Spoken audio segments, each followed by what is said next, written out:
Hello, I'm Megan Bennett and I work at the Farmington Public Library. And today we're going to look at the database Academic OneFile, which is supplied by Gale Cengage. And Academic OneFile is provided to you for free through your library account with your library card and PIN number through the Farmington Public Library through our online resources page at infoway.org. So what we're going to do is I'm going to share my screen with you and I'm going to show you how to get to our online resources page. When you go to infoway.org, that's our web address, you will land on just our homepage. It's our little homepage right here. And so you can search for books, or you can, on the left-hand side, you can click on our online resources page. You'll notice that we have 3 columns. On the left column, you'll see we have a list of subjects. So if you were looking for a database and you didn't know what it was called, or you just knew you wanted to look for a database that would be in a certain category, you just wanted to see what we had in health or careers and jobs, we'll click on that and see what we have. In the center, we have a listing of our databases. These are resources, again, provided by us to you through your library card and PIN number. And then on the right side, you'll see a list of free resources. These are resources that you will not need your library card and PIN number. You will not need to log in or create an account for. So we already know the title of our database. It's Academic OneFile. It's actually the first one alphabetically. But if you didn't know what it was called, or you just wanted to see what else we put with it, Academic OneFile can be found under Educators, Parents, K-12, College Resources, and Adult Student Resources. So now we're going to click on Academic OneFile, and it's going to load up with the login page. This is what you get when you hit any one of our gates, or where you have to log in. All you need is your library card and PIN number. Now, assuming I put my library card incorrectly, we're going to load up to Gale Academic OneFile. So Gale Academic OneFile is primarily focused at academics, so people doing academic study. By that we mean middle schoolers, high schoolers, adult learners, interested people, anyone interested in looking at really college level resources. But anyone can look at them. So we're just going to do a brief search for something interesting like, say, coffee. Let's see what Gale has on coffee. You'll notice that there are a lot of resources, and you're going to go, that's a lot of resources. How do I narrow those down? Now, of course, you can narrow very quickly across the top, but let me see if I can make the screen a little bigger. No, doesn't want me to. Okay. By switching to magazines, books, those tend to be book reviews, not electronic books. News, those would be newspaper articles, or possibly NPR stories or television stories. Images, so pictures, or videos. Again, these could be news videos as well. And over here, you notice we're going to stick to academic journals though, because that is the primary function of Academic OneFile. Okay. You can go by newest, oldest, or just relevance. Relevance is the order Gale thinks that you want to see these in. But of course, a lot of assignments say you have to have your resources within the last 5 years. So you're looking at this going, how do I just, short of starting at newest and only going back 5 years, how do I know what are the newest resources? So what you do there is you'd hit over here on the right to filter your results, and you'd go to publication range, custom date range. Now, if you only wanted, say, for the past year or month, you could just hit past year and it would do it for you.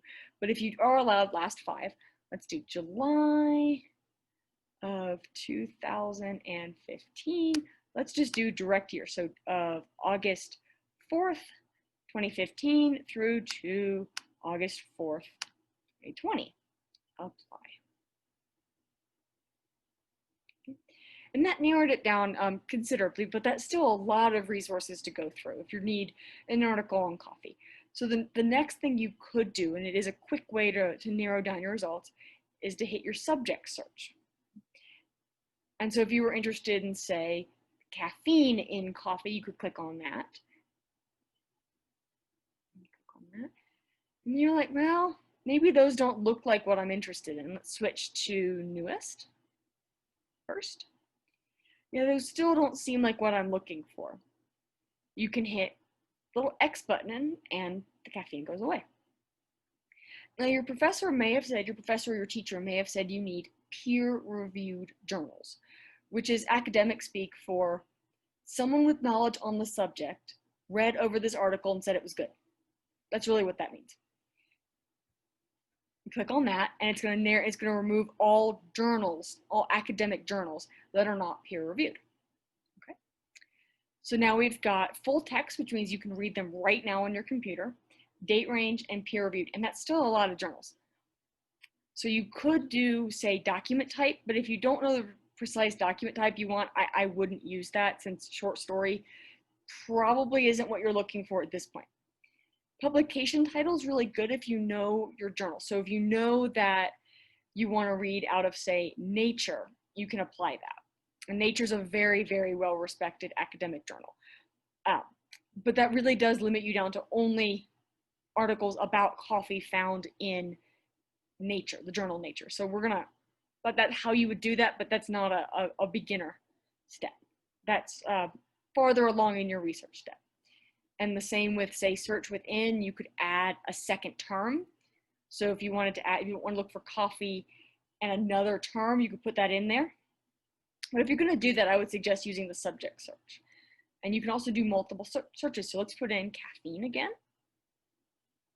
So now we're looking at peer-reviewed full text documents that have a subject line of caffeine.